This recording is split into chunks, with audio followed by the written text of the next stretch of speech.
ಶ್ರೀ ಗುರುಭ್ಯೋ ನಮಃ. ಮಹಾಭಾರತದ ಆಶ್ವಮೇಧಿಕ ಪರ್ವದ 24ನೇ ಭಾಗ ಇದು. ಇಲ್ಲಿ ವಾಕ್ ಮತ್ತು ಮನಸ್ಸುಗಳ ನಡುವೆ ಯಾವುದು ಶ್ರೇಷ್ಠ ಅನ್ನುವ ಒಂದು ಚರ್ಚೆ, ಅದನ್ನು ನಾವು ಶ್ರವಣ ಮಾಡ್ತಿದ್ದೇವೆ. ಅಧ್ಯಾಯ ಸಂಖ್ಯೆ 23, 22 ಅಥವಾ 21ನೇ ಅಧ್ಯಾಯಗಳು ವಿಭಿನ್ನ ಪಾಠಗಳಿಗನುಸಾರವಾಗಿ.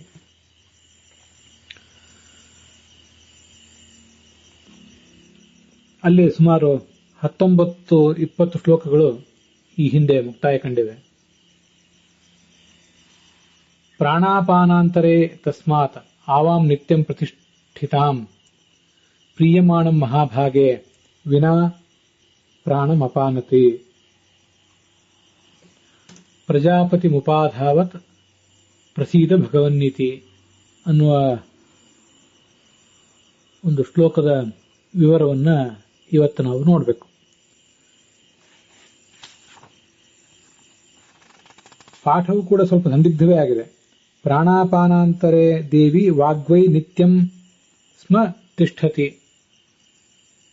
ಅಂತ ಕೆಲವು ಕಡೆ ಇದೆ. ಆವಾಂ ನಿತ್ಯಂ ಪ್ರತಿಷ್ಠಿತಾಂ ಅಂತ ಕೆಲವು ಕಡೆ ಪಾಠ ಕೇಳಿ ಬರ್ತದೆ. ಹೀಗೆ ಮೂಲತಃ ಪಾಠದ ಬಗ್ಗೆ ಗೊಂದಲ ಇರುವುದರಿಂದ ಇದರ ಬಗ್ಗೆ ನಿರ್ದಿಷ್ಟವಾಗಿ ಅರ್ಥವನ್ನು ನಿರ್ಧರಿಸುವುದು ಕೂಡ ಕಷ್ಟವೇ. ಆದರೂ ಈಗಿನ ಲಭ್ಯ ಅನುವಾದಗಳಲ್ಲಿ ಯಾವ ಅನುವಾದ ಹೇಗಿದೆ, ಯಾವುದು ನಮಗೆ ಎಷ್ಟು ಮನವರಿಕೆ ಆಗ್ತದೆ ಅನ್ನುವುದನ್ನು ಸ್ವಲ್ಪ ನಾವು ಶ್ರವಣ ಮಾಡೋಣ. ಮಹಾಭಾಗ್ಯಶಾಲಿನಿಯಾದಂತಹ ಸರಸ್ವತಿಯೇ, ಪ್ರಾಣ ಮತ್ತು ಅಪಾನಗಳ ನಡುವೆ ನೀನು ಯಾವತ್ತೂ ಉಪಸ್ಥಿತರಾಗಿರುತ್ತೆ. ಪ್ರಾಣನ ಪ್ರೇರಣೆ ಇಲ್ಲದೆ ಈ ವಾಗ್ದೇವಿ ಅಪಾನದ ಕಡೆಗೆ ಹೋದಾಗ ಆ ಪ್ರಜಾಪತಿಯ ಬಳಿಗೆ, ಪರಬ್ರಹ್ಮನ ಬಳಿಗೆ ಅಂತ ನಾವು ಅರ್ಥ ತಿಳ್ಕೋಬಹುದು. ಪ್ರಸೀದ ಭಗವಂತನೇ ಪ್ರಸನ್ನನಾಗುವಂತ ಆ ಸರಸ್ವತಿ ಪ್ರಾರ್ಥಿಸ್ತಾಳೆ, ಅಥವಾ ನೀನು ಪ್ರಾರ್ಥಿಸ್ತಿ. ತತಃ ಪ್ರಾಣಃ ಪ್ರಾದುರಭೂತ್ ವಾಚಂ ಆಪ್ಯಾಯನ್ನಪಿ. ಕೆಲವು ಕಡೆ ಪುನಃ ಅಂತ ಪಾಠ ಇದೆ. ಆ ಸಂದರ್ಭದಲ್ಲಿ ಈ ವಾಕಿಗೆ ಪುಷ್ಟಿ ಕೊಡುವ ಕಾರಣದಿಂದೆಂಬಂತೆ ಪ್ರಾಣ ಮತ್ತೆ ಪ್ರಕಟ ಆಗ್ತದೆ. ಪ್ರಾಣ ಇದ್ದರೆ ವಾಣಿಗೆ ಪುಷ್ಟಿ, ಇಲ್ಲದೆ ಹೋದರೆ ಆ ವಾಣಿ ಹೊರಡುವುದೇ ಕಷ್ಟ. ಆ ವಾಣಿಗೊಂದು ಚೈತನ್ಯವೇ ಬರೋದಿಲ್ಲ.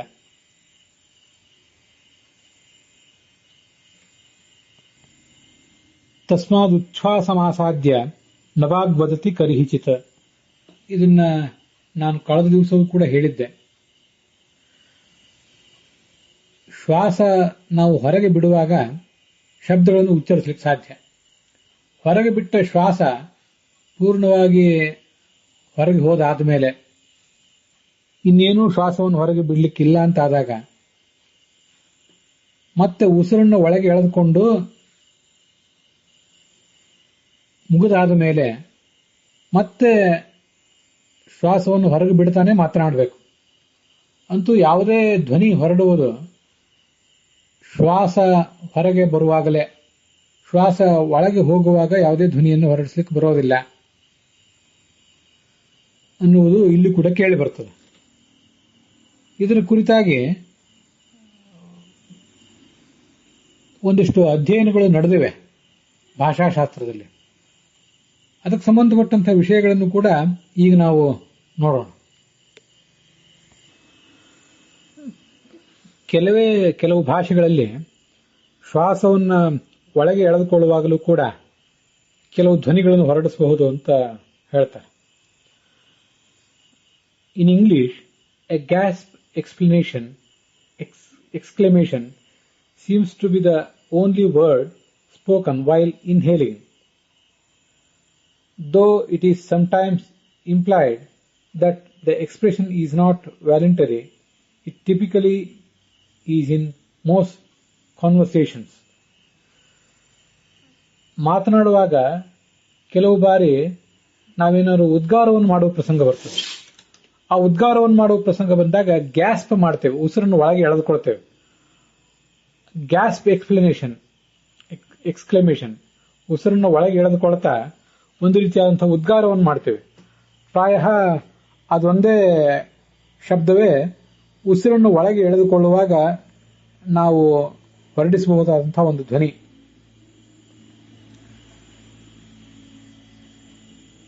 ಈ ಸ್ವೀಡನ್ ಲ್ಯಾಂಗ್ವೇಜ್ನಲ್ಲಿ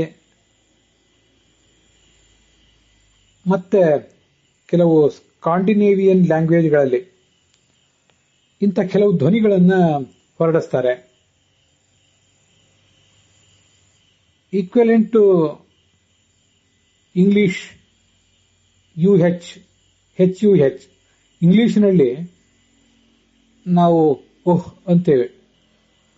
ಅದು ಕೆಲವು ಬಾರಿ ಉಸಿರನ್ನು ಹೊರಗೆ ಬಿಡುವಾಗಲೂ ಅಂತಹ ಉದ್ಗಾರಗಳು ಬರ್ತವೆ, ಕೆಲವು ಬಾರಿ ಉಸಿರನ್ನು ಒಳಗೆ ಎಳೆದುಕೊಳ್ಳುವಾಗಲೂ ಅಂತಹ ಉದ್ಗಾರಗಳು ಬರ್ತವೆ.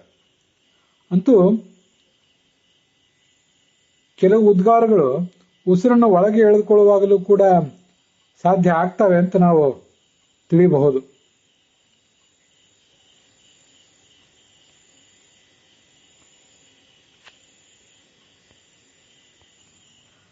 ಇದರ ಬಗ್ಗೆ ಆ ಅಧ್ಯಯನಗಳು ಕೆಲವು ಹೀಗೆ ಅಭಿಪ್ರಾಯಗಳು ತಿಳಿಸ್ತವೆ. It occurs in Scandinavian languages, sometimes in English, the gasps you talked about, and Brazilian Portuguese. ಬ್ರೆಜಿಲಿನ ಭಾಷೆ ಮತ್ತೆ ಸ್ಕಾಂಡಿನೇವಿಯನ್ ಲ್ಯಾಂಗ್ವೇಜ್ಗಳು.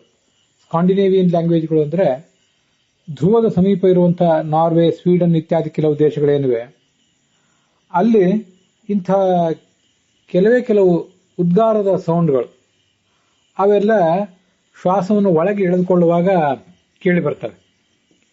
ಇನ್ಗ್ರೆಸಿವ್ ಸ್ಪೀಚ್ ಅಂತ ಆ ಶಬ್ದವನ್ನ ಹೇಳ್ತಾರೆ. ಇನ್ಗ್ರೆಸಿವ್ ಅನ್ನೋ ಶಬ್ದವೇ ಶ್ವಾಸವನ್ನು ಒಳಗೆ ಎಳೆದುಕೊಳ್ಳುವಾಗ ಉಚ್ಚರಿಸಲ್ಪಡುವಂತಹ ಒಂದು ಧ್ವನಿ ಅನ್ನೋ ಅರ್ಥವನ್ನ ವರ್ಣನೆ ಮಾಡ್ತದೆ. ಕೋಶಗಳಲ್ಲಿ ಇನ್ಗ್ರೆಸಿವ್ ಅನ್ನೋ ಶಬ್ದಕ್ಕೆ ಹೀಗೆ ಅರ್ಥ ಕೇಳಿ ಬರ್ತದೆ: a speech or sound uttered by drawing air inward through the mouth or nose. ಮೂಗು ಅಥವಾ ಬಾಯಿಯಿಂದ ಉಸಿರನ್ನು ಒಳಗೆ ಎಳೆದುಕೊಳ್ಳುವಾಗ ಉಚ್ಚರಿಸಲ್ಪಡುವಂತಹ ಒಂದು ಧ್ವನಿ ಅಥವಾ ಒಂದು ಯಾವುದಾದ್ರೂ ಮಾತು ಅಂತ ಅದರ ಅರ್ಥ. ಅದಕ್ಕೆ ವಿರುದ್ಧ ಪದವಾಗಿ ಅಗ್ರೆಸಿವ್ ಅಂತ ಶಬ್ದ ಇದೆ. A speech uttered by pushing air out through the mouth or nose. ಮೂಗು ಅಥವಾ ಬಾಯಿಯ ಮೂಲಕ ಉಸಿರನ್ನು ಹೊರಗೆ ಬಿಡುವಾಗ ಉಚ್ಚರಿಸಲ್ಪಡುವಂತಹ ಒಂದು ಧ್ವನಿ ಅಂತಾನೆ ಆ ಅಗ್ರೆಸಿವ್ ಅನ್ನೋ ಶಬ್ದದ ಅರ್ಥ ಆಗ್ತದೆ. ಪ್ರಾಯ ನಮ್ಮ ದೇಶದ ಭಾಷೆಗಳಲ್ಲಿ ಅಥವಾ ಭಾಷಾಶಾಸ್ತ್ರಗಳಲ್ಲಿ ಇಷ್ಟು ನಿರ್ದಿಷ್ಟವಾಗಿ ಅದ್ರ ಬಗ್ಗೆ ಸಂಶೋಧನೆ ನಡೆದಿದೆಯೋ ಇಲ್ಲೋ ಹೇಳೋದು ಸ್ವಲ್ಪ ಕಷ್ಟ. ಅಂತೂ ಭಾಷಾಶಾಸ್ತ್ರದ ಕುರಿತಾಗಿ ಪಾಶ್ಚಾತ್ಯರು ಬೇಕಾದಷ್ಟು ಸಂಶೋಧನೆಗಳನ್ನು ನಡೆಸಿದ್ದಾರೆ. ಅದರಲ್ಲಿ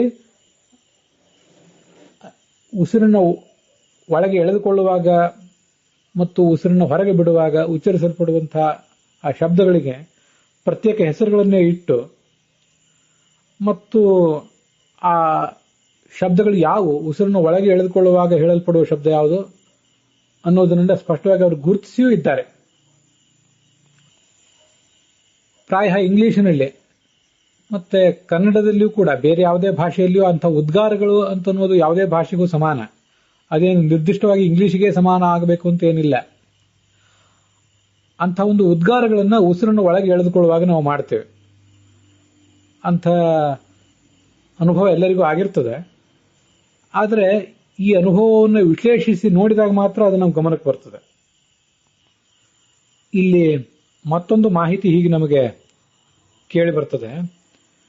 ಇನ್ ಐಸ್ಲ್ಯಾಂಡಿಕ್ ಲ್ಯಾಂಗ್ವೇಜ್, ಐಸ್ಲ್ಯಾಂಡ್ ಅಂತಾನೆ ಒಂದು ದೇಶ, people often say the word yes ಜಾ ವೈಲ್ ಇನ್ಹೇಲಿಂಗ್.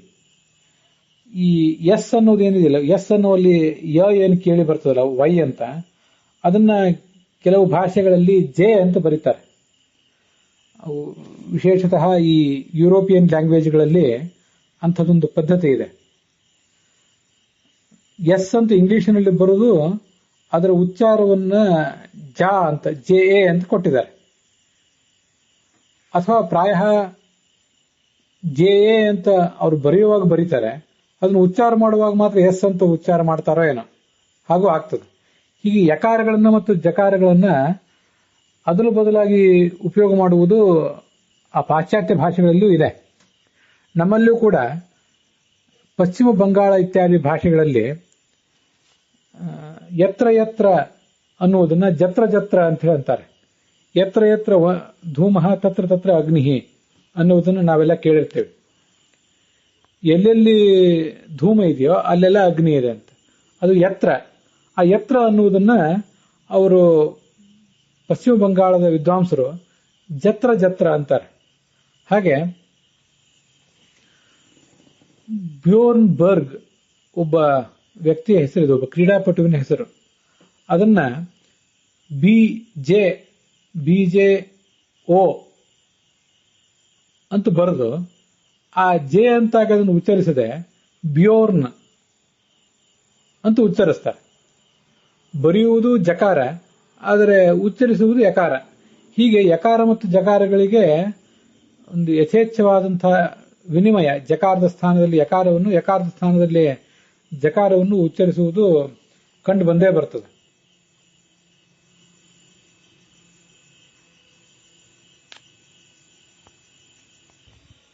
ಮತ್ತೊಂದು ಮಾಹಿತಿಯು ಕೂಡ ಈ ಇಂಗ್ಲಿಷ್ ಲ್ಯಾಂಗ್ವೇಜಿನ ಬಗ್ಗೆ ಹೀಗೆ ಕಂಡು ಬರ್ತದೆ. There is another sound in English which is usually written as TSK, which is the sound you make when you are going to indicate a disapproval. ನನಗೆ ಯಾವುದಾದ್ರೂ ಒಂದು ವಿಷಯ ಒಪ್ಪಿಗೆ ಇಲ್ಲ ಅನ್ನುವುದನ್ನು ಸೂಚನೆ ಮಾಡುವ ಪ್ರಸಂಗ ಬಂದಾಗ ಅದರಲ್ಲಿ ಒಂದು ಧ್ವನಿಯನ್ನು ನಾವು ಹೊರಡಿಸ್ತೇವೆ. ಅದು ಕೂಡ ಉಸಿರನ್ನ ಒಳಗೆ ಎಳೆದುಕೊಳ್ಳುವಾಗ ನಾವು ಹೊರಡಿಸುವಂತ ಧ್ವನಿಯೇ ಅದು.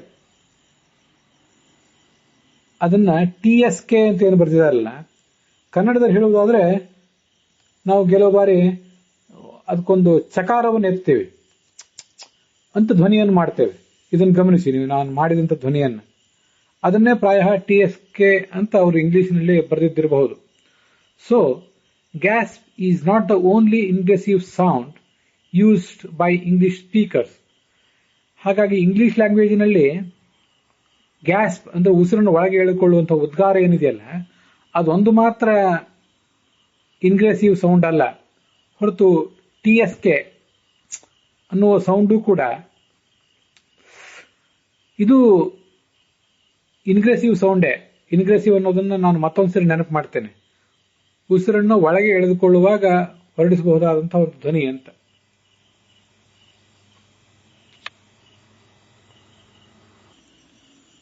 ಮತ್ತೊಂದು ಅಂಶ ನನ್ನ ಗಮನಕ್ಕೆ ಬಂದದ್ದು ಹೀಗಿದೆ. In French, when someone has made a big mistake or if something is really risky going on, one can do an invasive sound to signify the high probability that the things go bad. French ಭಾಷೆಯಲ್ಲಿ ಹೀಗೊಂದು ಇನ್ಗ್ರೆಸಿವ್ ಧ್ವನಿ, ಉಸಿರನ್ನು ಒಳಗೆ ಎಳೆದುಕೊಳ್ಳುವಾಗ ಮಾಡಬಹುದಾದಂತಹ ಉಚ್ಚಾರ ಕೇಳಿ ಬರ್ತದಂತೆ. ನಮ್ಮ ಸುತ್ತಮುತ್ತಲಿದ್ದವರು ಯಾರಾದರೂ ಒಂದು ದೊಡ್ಡ ತಪ್ಪನ್ನು ಮಾಡಿದರೆ ಅಥವಾ ತುಂಬಾ ರಿಸ್ಕಿ, ಸಂಶಯಾಸ್ಪದವಾದ, ವಿಫಲ ಆಗಬಹುದಾದಂತಹ ಕೆಲಸ ನಡೆದಿರುವಾಗ ಅದನ್ನು ಗಮನಿಸಿದವರು ಒಂದು ಇನ್ಗ್ರೆಸಿವ್ ಸೌಂಡ್ ಅನ್ನು ಮಾಡ್ತಾರೆ. ಅದನ್ನು ಮಾಡುವ ಮೂಲಕ ನೀನು ಮಾಡ್ತಿರುವ ಕೆಲಸ ಸಫಲ ಆಗುವುದಿಲ್ಲ ಅನ್ನೋದನ್ನು ಅವರು ಸೂಚನೆ ಮಾಡ್ತಾರೆ.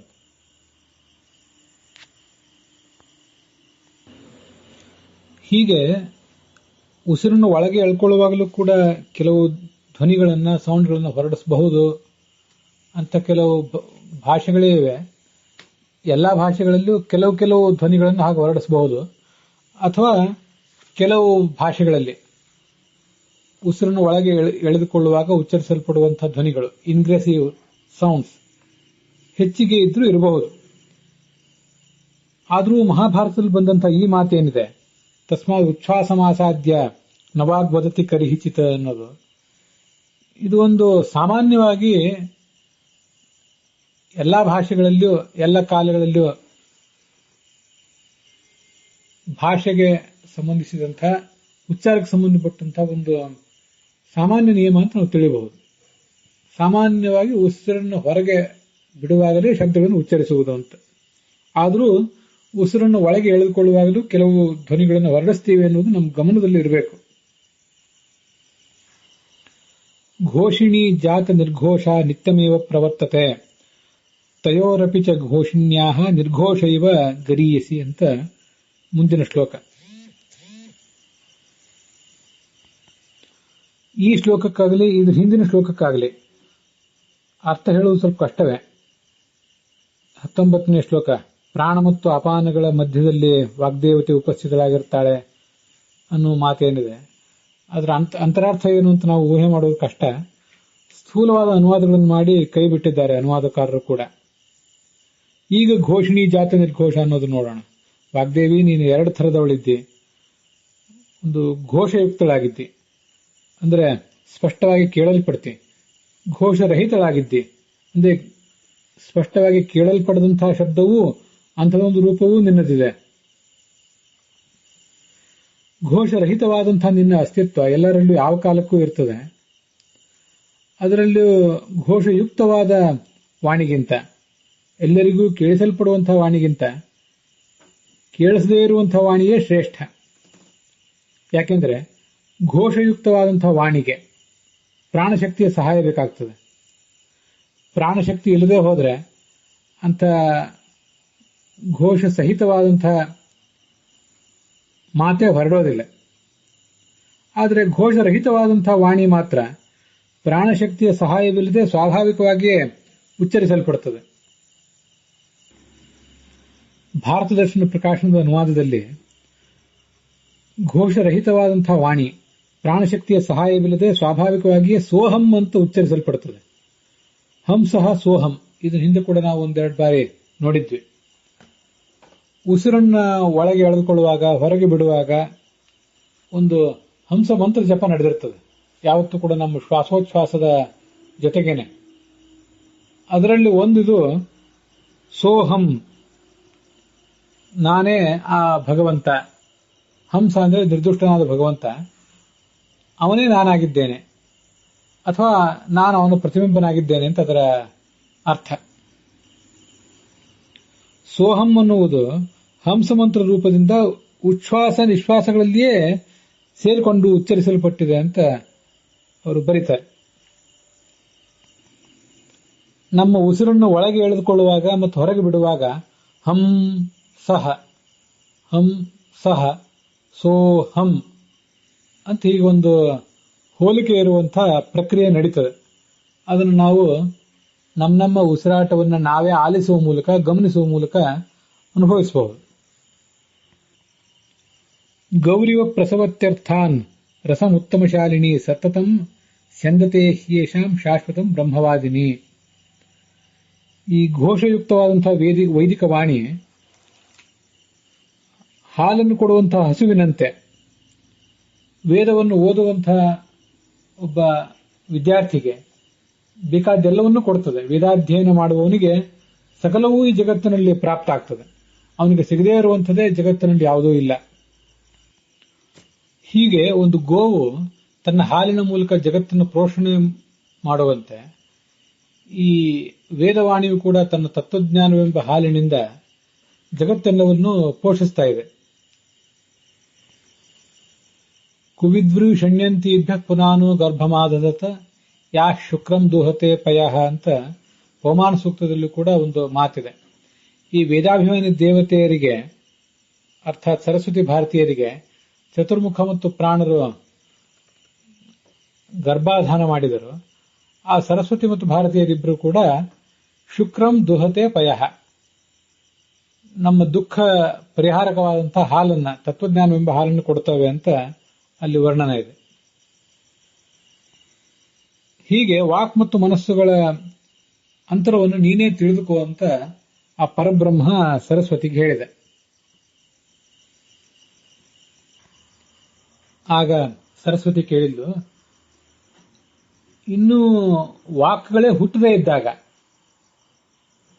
ಆಗ ಸರಸ್ವತಿ ಏನನ್ನಾದರೂ ಹೇಳಬೇಕು, ಪರಬ್ರಹ್ಮನನ್ನು ಸ್ತುತಿಸಬೇಕು ಅಂತ ಬಯಸಿದಾಗ ಮೊದಲು ಏನನ್ನು ಮಾಡಿದ್ಲು, ಏನು ಮಾತನ್ನು ಹೇಳಿದ್ಲು? ಕಿಮ್ನು ಪೂರ್ವಂ ತಥೋ ದೇವಿ ವ್ಯಾಜಹಾರ ಸರಸ್ವತಿ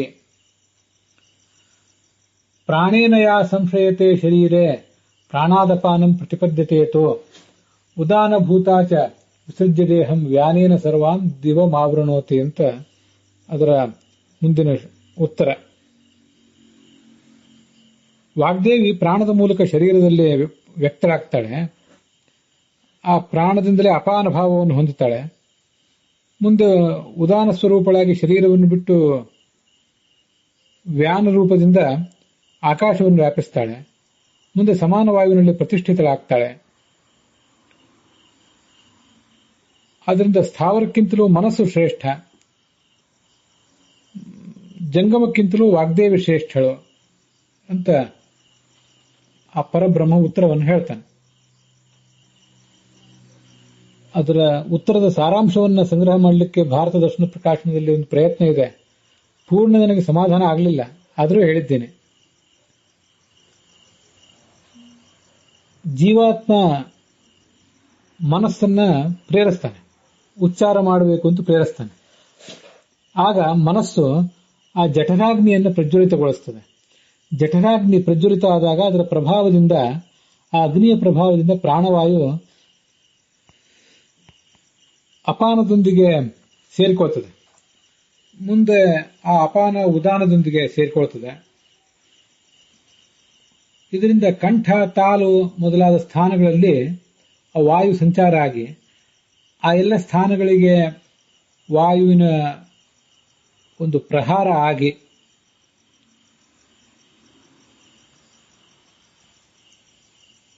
ಈ ಧ್ವನಿ ಹುಟ್ಟಿ ಅದು ಮನುಷ್ಯನ ಕಿವಿಯನ್ನ ತಲುಪ್ತದೆ. ಪರಾ ಪಶ್ಯಂತಿ, ಮಧ್ಯಮ, ವೈಖರಿ ಎನ್ನುವಂಥ 4 ಅವಸ್ಥೆಗಳನ್ನು ಈ ಶ್ಲೋಕದಲ್ಲಿ ಹೇಳಿದ್ದಾರೆ ಅಂತ ವ್ಯಾಖ್ಯಾನಕಾರ ಹೇಳ್ತಾರೆ. ಒಬ್ಬ ವ್ಯಕ್ತಿ ತಾನು ತಿಳ್ಕೊಂಡದ್ದನ್ನು ಇನ್ನೊಬ್ಬರಿಗೆ ತಿಳಿಸುವ ಪ್ರಯತ್ನ ಮಾಡ್ತಾನೆ. ಆಗ ಮನಸ್ಸು ಮೂಲಾಧಾರದಲ್ಲಿರುವಂತಹ ಅಪಾನವಾಯುವನ್ನು ಚಲಿಸುವಂತೆ ಮಾಡ್ತದೆ. ಆ ಅಪಾನವಾಯು ಮುಂದೆ ಅಗ್ನಿಯನ್ನು ಪ್ರೇರಿಸ್ತದೆ. ಹೀಗೆ ವಾಯುವಿನ ಪ್ರೇರಣೆಗೊಳಗಾದಂತಹ ಅಗ್ನಿ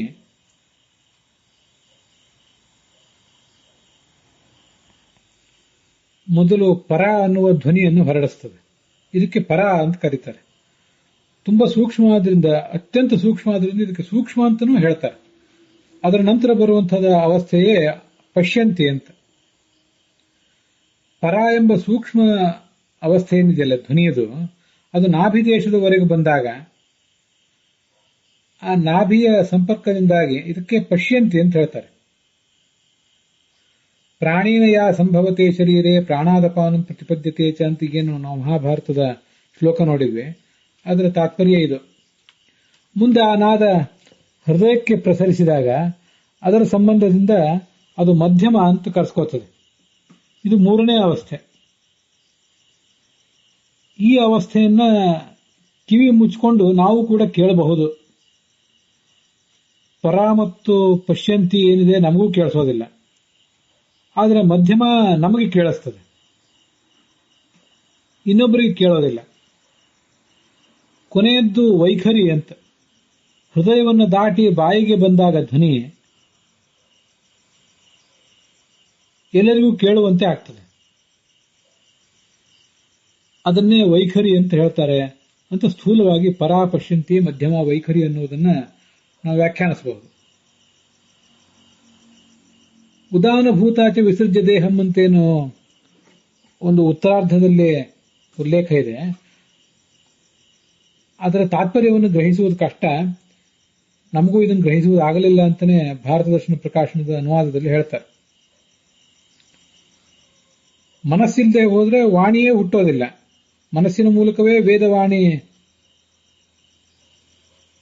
ಚಾಲನೆಯನ್ನು ಪಡೆದು ಮುಂದೆ ತನ್ನ ಉತ್ಪತ್ತಿ ಕಾರಣವಾದಂತಹ ಮನಸ್ಸನ್ನ ಉತ್ತಮ ಸ್ಥಾನಕ್ಕೆ ಮೇಲಕ್ಕೆ ಒಯ್ತದೆ. ಹೀಗೆ ಮನಸ್ಸು ಮತ್ತು ವಾಣಿಗಳೆರಡೂ ಕೂಡ ಪರಸ್ಪರ ಪೂರಕ ಅಂತ ತಿಳ್ಕೊಳ್ಬಹುದು. ಲಕ್ಷಾಲಂಕಾರ ಹೇಳುವಂತೆ ತಸ್ಮಾನ್ ಮನಃ ಇತ್ಯತ್ರ ಮನಃ ಮನಃಶಬ್ದವಾಚ್ಯ ಮುಖ್ಯ ಪ್ರಾಣ ಸ್ಥಾವರತ್ವಾತ್ ಅನ್ಯ ಅನನುಸಾರಿತ್ವೇನ ಸ್ಥಿರತ್ವಾತ್. ಮನಃಶಬ್ದವಾಚ್ಯನಾದವನೇ ಮುಖ್ಯ ಪ್ರಾಣ, ಅವನೇ ಸ್ಥಾವರ, ಬೇರೆ ಯಾರನ್ನೂ ಅವಲಂಬಿಸದೆ ಸ್ಥಿರನಾಗಿರುವಂಥವನು. ವಾಗ್ರೂಪಳಾದಂತಹ ಭಾರತೀಯನ್ನ ಪ್ರೇರಿಸುವವನೇ ಅವನು. ಅವನು ವಿಶಿಷ್ಟ, ಸರ್ವ ಜೀವರಿಂದಲೂ ವಿಶಿಷ್ಟ. ದೇವಿ ಅಂದ್ರೆ ವಾಗ್ದೇವಿ, ಅವಳು ಜಂಗಮಳು, ಅರ್ಥಾತ್ ಎಲ್ಲ ರೀತಿಯಾದ ಮಂತ್ರ, ಸ್ವರ, ವಾಕ್ಯ ಇವುಗಳು ಪ್ರೇರಕಳು. ಆ ಪ್ರೇರಣೆಯನ್ನ, ಚಾಲನೆಯನ್ನ, ಗಮನವನ್ನು ಅವಳು ಕೊಡುವುದರಿಂದ ಅವಳನ್ನ ಜಂಗಮ ಅಂತ ಹೇಳ್ತಾರೆ ಅಂತ ತಿಳ್ಕೊಳ್ಬಹುದು ನಾವು. ಮುಖ್ಯ ಪ್ರಾಣನ ಬಳಿಕ ಅತ್ಯಂತ ಶ್ರೇಷ್ಠವಾದಂತಹ ಸ್ಥಾನ ಇರುವುದು ಆ ಭಾರತಿಗೇನೆ. ತಥಾ ದೇವಿ ವಾಗ್ದೇವಿ ಜಂಗಮತ್ವಾತ್ ಸರ್ವಾಪೇಕ್ಷಿತ ಮಂತ್ರ ಸ್ವರ ವರ್ಣ ಪ್ರೇರಕತ್ವಾತ್. ಎಲ್ಲರಿಗೂ ಅಪೇಕ್ಷಿತವಾದ ಸ್ವರ ಮಂತ್ರ ವರ್ಣಗಳನ್ನು ಪ್ರೇರಿಸುವುದರಿಂದ ಪ್ರಾಣನ ಅನಂತರ ಅವಳದೇ ಸ್ಥಾನ. ಪ್ರಾಣಾದ ನಂತರ ಸರ್ವೇಭ್ಯೋಪಿ ವಿಶಿಷ್ಟ ಇತ್ಯರ್ಥ ಅಂತ ಲಕ್ಷಾಲಂಕಾರ ಅದನ್ನು ವರ್ಣನೆ ಮಾಡಿದೆ. ಅಲ್ಲಿಗೆ ಈಗ ನಾವು ನೋಡ್ತಾ ಇರುವಂತಹ ಅಧ್ಯಾಯ ಸಮಾಪ್ತವಾಗಿದೆ. ಪಾವಿಳ್ಳಿ ರಾಮಸ್ವಾಮಿ ಶಾಸ್ತ್ರಿಗಳ ಪಾಠದಲ್ಲಿ ಇದು 23ನೇ ಅಧ್ಯಾಯ, ಟಿ.ಆರ್. ಕೃಷ್ಣಾಚಾರ್ಯರ ಪಾಠದಲ್ಲಿ ಇದು 22, ವೈಷ್ಣವ ಪಾಠದಲ್ಲಿಯೂ ಕೂಡ 22ನೇ ಅಧ್ಯಾಯ, ಮತ್ತೆ 21ನೇ ಅಧ್ಯಾಯ ಉತ್ತರ ಭಾರತದ ಪಾಠದಲ್ಲಿ. ಪಾಠಗಳು ಶುದ್ಧ ಇಲ್ಲ, ಅದರ ಅರ್ಥವನ್ನು ಗ್ರಹಿಸುವುದು ಕಷ್ಟವೇ. ಲಭ್ಯ ಇರುವ ಅನುವಾದಗಳನ್ನು ತೆಗೆದುಕೊಂಡು ಏನನ್ನ ಹೇಳಲಿಕ್ಕೆ ಸಾಧ್ಯ ಆಗ್ತದೆ ಅದನ್ನು ಹೇಳುವಂತ ಪ್ರಯತ್ನ ಮಾಡಿದ್ದೇನೆ. ತಾವೆಲ್ಲರೂ ಅದನ್ನು ಮನ್ನಿಸ್ತೀರಿ ಅಂತ ಭಾವಿಸಿದ್ದೇನೆ. ಅಲ್ಲಿಗೆ ಇವತ್ತಿನ ಈ ಭಾಗ ಸಮಾಪ್ತವಾಗಿದೆ.